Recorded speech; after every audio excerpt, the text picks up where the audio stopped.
பிரியமானவர்களே, இயேசு கிறிஸ்துவின் நாமத்தில் உங்களுக்கு என் அன்பின் வாழ்த்துக்கள். இன்னைக்கும் உங்கள் குடும்பத்தோடு சேர்ந்து ஜெபிக்கிறதற்கு கர்த்தர் இந்த வாய்ப்பை தந்ததற்காக நான் தேவனை ஸ்தோத்தரிக்கிறேன். இப்போ வசனத்தை தியானித்து நம்ம ஜெபிக்க போகிறோம். ஆண்டவர் உங்களுடைய குடும்பத்தை நேசிக்கிறார். உங்களுடைய குடும்பம் ஆண்டவருடைய பார்வையில் ரொம்ப முக்கியமானது. கணவன், மனைவி, பெற்றோர், பிள்ளைகள், உங்கள் வீட்டுக்குள்ளே இருக்கிற ஒவ்வொருவரும் ஆண்டவருக்கு முக்கியமானவர்கள். உங்கள் குடும்பத்தில் எப்போவுமே நீங்கள் சந்தோஷமாக இருக்கணும், மகிழ்ச்சியாக இருக்கணும். அதுக்கு தான் குடும்பம், அதுதான் ஆண்டவர் விரும்புகிறார். இதுக்கு தடை பண்ணுகிற காரியங்கள் என்ன? சமாதான குறைவினால் உண்டாகிற பாதிப்பு, ஆரோக்கிய குறைவினால் உண்டாகிற பாதிப்பு, சில சாபத்து நிமித்தம் உண்டாகிற பாதிப்பு, சில கவலைகள் தேவைகள் நிமித்தமாய் வருவது, சில காரியம் தடைப்பட்டு போனால் வருவது.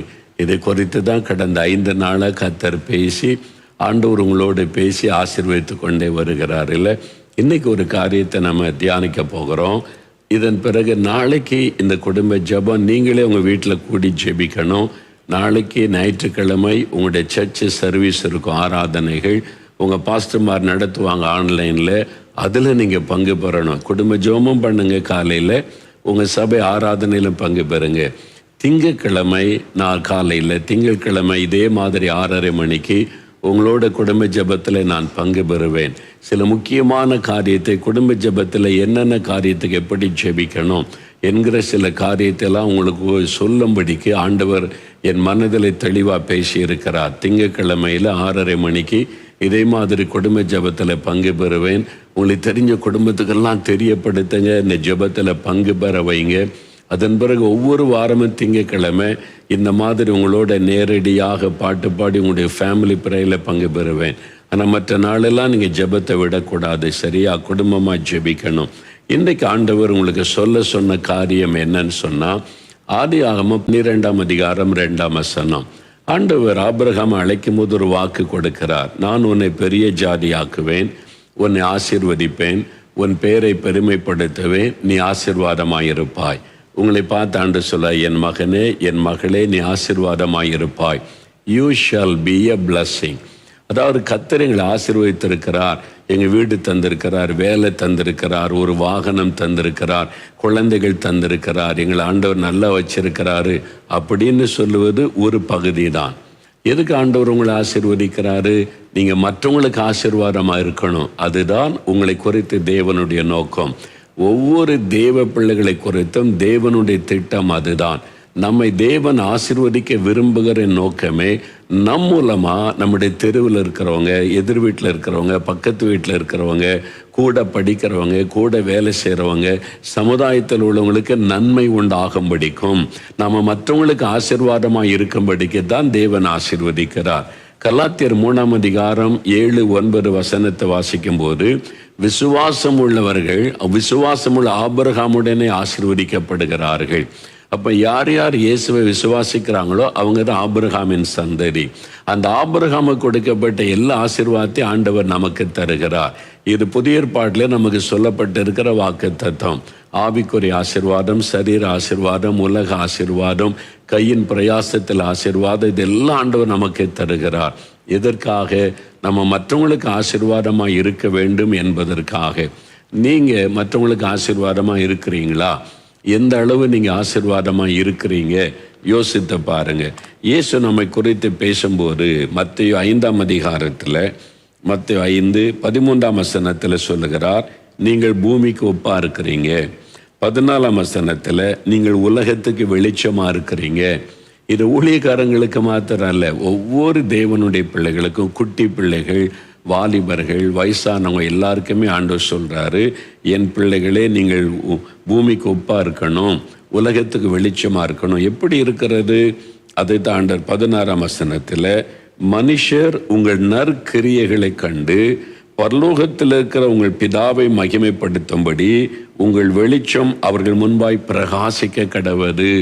உங்கள் நற்கிரியைகள் மூலமாய், குட் ஒர்க்ஸ், நீங்கள் நன்மை செய்வதன் மூலமாய் இயேசு கிறிஸ்துவின் வெளிச்சத்தை மற்றவங்களுக்கு நீங்கள் காண்பிக்கணும். அதுக்கு தான் ஆண்டவர் நம்ம அழைத்திருக்கிறார்.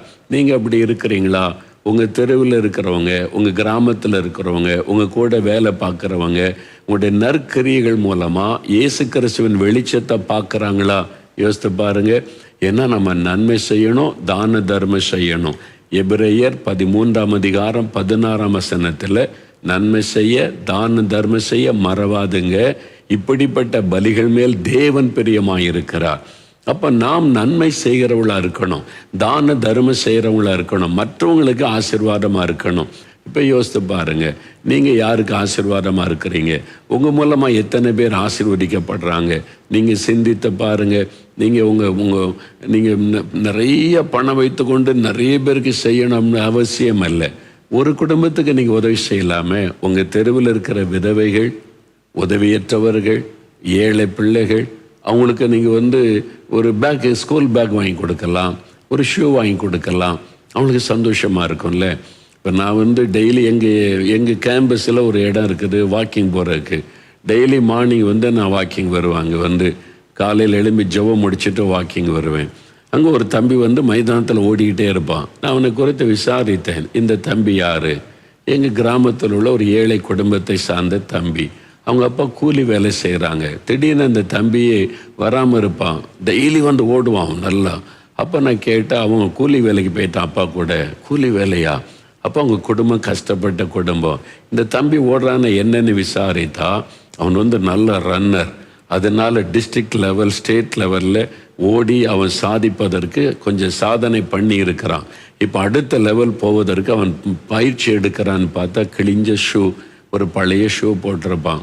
அதனால் அவனுக்கு ஏதாவது செய்யணும் ஒரு ஏவுதல் எனக்கு வந்தது. ஏழை குடும்பத்தை சார்ந்த நல்ல தாளந்து இருக்குது. நான் அவங்கள்ட்ட விசாரித்தேன். என்கிட்ட நேரில் பேசுகிறதுக்கு சில பயப்படுவாங்க, மரியாதை நிமித்தம். எங்கள் ஊழியத்தில் ஒருத்தர் நிமித்தம் பேசினாங்க. சொன்னாங்க, உனக்கு ஓடுறதுக்கு ஷூ, நல்ல ஷூ இருந்தால் நல்லா ப்ராக்டிஸ் பண்ண முடியும், நான் வாங்கி கொடுக்குறேன்னு ஒரு ஷூ வாங்கி கொடுத்தேன். அவ்வளோதான். ரொம்ப காசுலாம் கிடையாது, 1000 ரூபாய்க்குள்ளே தான் வருது. ஒரு ஷூ வாங்கி கொடுத்தேன். அவ்வளோ சந்தோஷம் பாருங்கள்.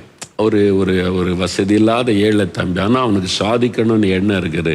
நான் விசுவாசிக்கிறேன், அவனை உற்சாகப்படுத்துகிறோம். இன்றைக்கி அவன் ஸ்டேட் லெவலில், இந்தியா லெவலில் சாதிப்பான்னு நான் விசுவாசிக்கிறேன். அந்த மாதிரி பயிற்சி பண்ணுகிறான். ஒரு சின்ன உதவி தான். அப்போ அவனுக்கு இயேசுவின் அன்பை நம்ம வெளிப்படுத்துகிறோம், ஒரு வெளிச்சத்தை அவனுக்கு காண்பிக்கிறோம். இப்போ அவனுக்கு நம்ம மேலே மரியாதை வரும்போது நமக்குள்ள இருக்கிற இயேசுவின் மேலே ஒரு அன்பும் மரியாதையும் வருகிறது. ஒரு நாள் அவன் ரட்சிக்கப்படுவான். ஆனால் இப்போ இயேசுவின் மேலே ஒரு அன்பு வந்திருக்கிறது. அதுக்கு தான் கர்த்தர் வைத்திருக்கிறார். நான் என்ன செய்ய முடியும்னு நினைக்கிறீங்களா?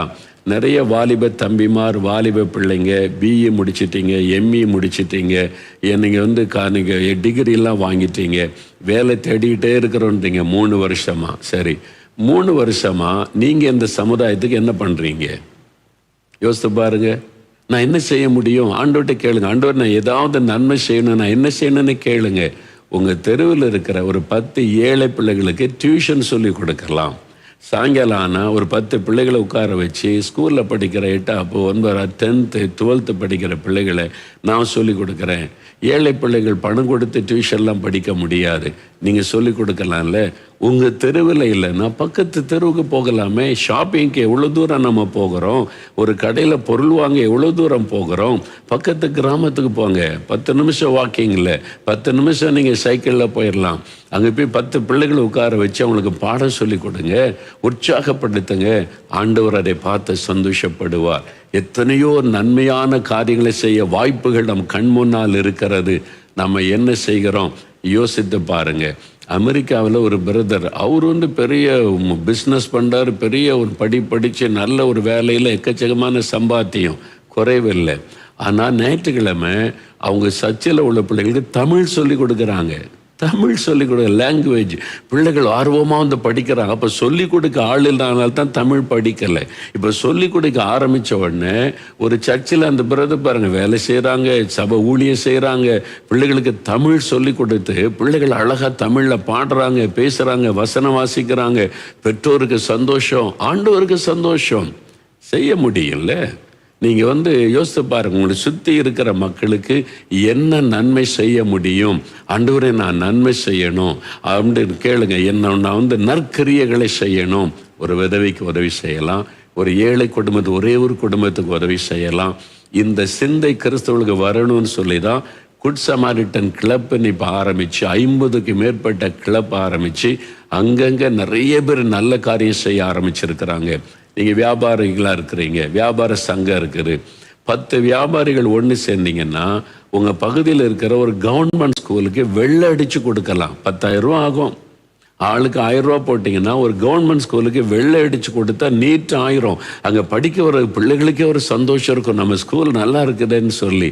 ஒரு டாய்லெட் கட்டி கொடுக்கலாம். 10 பேர் சேர்ந்தால் செய்ய முடியுமே, ஏன் செய்ய முடியாது? நம்ம சுற்றிலும் இருக்கிற சமுதாயத்திற்கு நம்ம நன்மை செய்து இயேசுவின் வெளிச்சத்தை நம்ம காண்பிக்கணும். நீங்கள் இயேசுவை பற்றி பிரசங்கெல்லாம் பண்ண வேண்டாங்க, நற்கிரியைகள் மூலமா உங்களுடைய வெளிச்சம் பிரகாசிக்கணுன்றது ஆண்டவருடைய விருப்பம். உங்க கூட வேலை பார்க்குற யாரோ தேவையில் இருக்கிறாங்க, ஹெல்ப் பண்ணுங்க, அவங்கள உற்சாகப்படுத்துங்க. சிலருக்கு பண செலவு பண்ண தேவையில்லை, உற்சாகமான வார்த்தை, நீ பயப்படாத, உன்னால் சாதிக்க முடியும்னு சொல்லி கொடுங்க, தைரியப்படுத்துங்க. உங்கள் ஸ்கூலில் படிக்கிறவங்க, உங்கள் காலேஜில் படிக்கிறவங்க, உங்கள் தெருவில் இருக்கிறவங்களுக்கு யாருக்கு நன்மை தேவை செய்ய ஆரம்பிங்க. ஆண்டவர் சொல்லுகிற, அப்போ நீங்கள் மற்றவங்களுக்கு ஆசீர்வாதமாக இருந்தால் கர்த்தர் உங்களை ஆசீர்வதிப்பார். நீங்கள் எந்த அளவுக்கு மற்றவங்களுக்கு ஆசீர்வாதமாக இருப்பீங்களோ அந்த அளவு கர்த்தர் உங்களை ஆசீர்வதிப்பார். அதான் வாக்குத்தத்தம், நீ ஆசீர்வாதமாக இருப்பாய். நீங்கள் அதுக்கு உங்களை ஒப்பு கொடுத்து, ஆண்டவரே நான் எந்த அளவில் மற்றவங்களுக்கு ஆசீர்வாதமாக இருக்க முடியும், நீங்கள் ஜெபம் பண்ணி பாருங்க. உங்கள் சர்ச்சுக்குள்ளேயே உதவி இல்லாமல் கஷ்டப்படுற விதவைகள் இருக்கிறாங்க, தகப்பன் இல்லாத பிள்ளைகள் இருக்கிறாங்க, கண்டுபிடிங்க, அவங்களுக்கு உதவி செய்யுங்க. உங்கள் தெருவில் இருக்கிறாங்க, இதில் எந்த ஜாதி மத வித்தியாசம் பார்க்காதங்க, எல்லாரையும் ஆண்டவர் நேசிக்கிறார். நான் இவங்களுக்கு தான் செய்வேன், இவங்களுக்கு செய்ய மாட்டேன்னு நினைக்காதுங்க. தேவையுள்ள மக்களை கண்டுபிடித்து அவங்களுக்கு செய்யுங்க. நம்ம இயேசுடைய ஊழியத்தில் கடைசி வாரம் வந்துட்டாலே பாருங்கள், மாற்றுத்திறனாளிகள் 1000 பேர் மேலே வருவாங்க.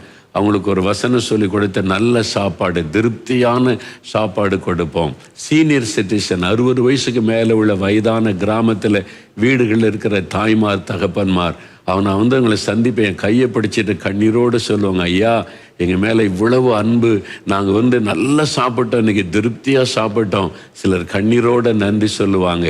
இயேசுக்கு எவ்வளோ பெரிய சந்தோஷம் தெரியுமா? என்ன நன்மை செய்ய முடியும்னு யோசிங்க. உங்கள் மூலமாக நீங்கள் வாங்குகிற சம்பளத்தில் ஏழைகளுக்கு எவ்வளோ பணம் செலவு பண்ணுறீங்க யோசித்து பாருங்கள்.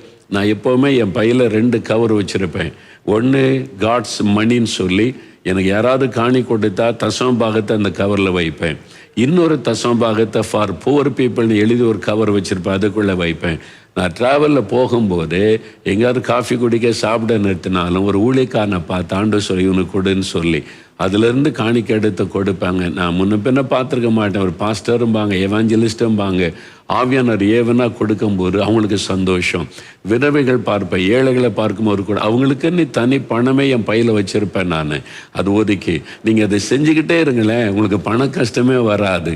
நீங்கள் பைபிளை ஃபாலோ பண்ணுங்கள். வசனத்தில் இருக்குதில்ல, அப்போஸ்தலர் 9ஆம் அதிகாரத்தில் யோப்பா பட்டணத்தை தொற்காள் என்கிற ஒரு சீஷி விதவைகளுக்கெல்லாம் ட்ரெஸ் தச்சு கொடுக்குறான். அவன் மரித்த போது இயேசு உயிரோடு எழுப்பினார் என்று நம்ம வேதத்தில் பேதுருவை கொண்டு எழுப்பினதை பார்க்கிறோம். அப்போஸ்தலர் 10ஆம் அதிகாரத்தில் கொர்நேலியு தான தர்மம் செய்ததுனால ஆண்டவருடைய கவனம் அவர் மேலே போனது. உன் தான தர்மம் பரலோகத்துக்கு வந்தது என்று ஆண்டவர் சொல்கிறாரு. நம்ம என்ன உதவி செய்ய முடியும்? சிந்திங்க, ஆண்டவர்கிட்ட கேளுங்க. ஆண்டவரே நாங்கள் குடும்பமா அல்லது என்ன செய்யணும்னு கேளுங்க. பிள்ளைகளுக்கு பிறந்த நாள் கொண்டாடினா இந்த தெரிஞ்சவங்க பணக்காரங்களை கூப்பிட்டு கொண்டாடாதங்க. ஒரு 4 ஏழைகளை கூட்டிகிட்டு வந்து உங்கள் பிள்ளைகள் மூலமாக பிரியாணி செஞ்சு அந்த பிள்ளைகளுக்கு சர்வ் பண்ணுங்க. அந்த குழந்தைகள் சந்தோஷப்பட்டு வாழ்த்திட்டு போக பாருங்க, அதுதான் பெரிய ஆசீர்வாதம். நீங்கள் லைஃப் ஸ்டைலை மாற்றுங்க.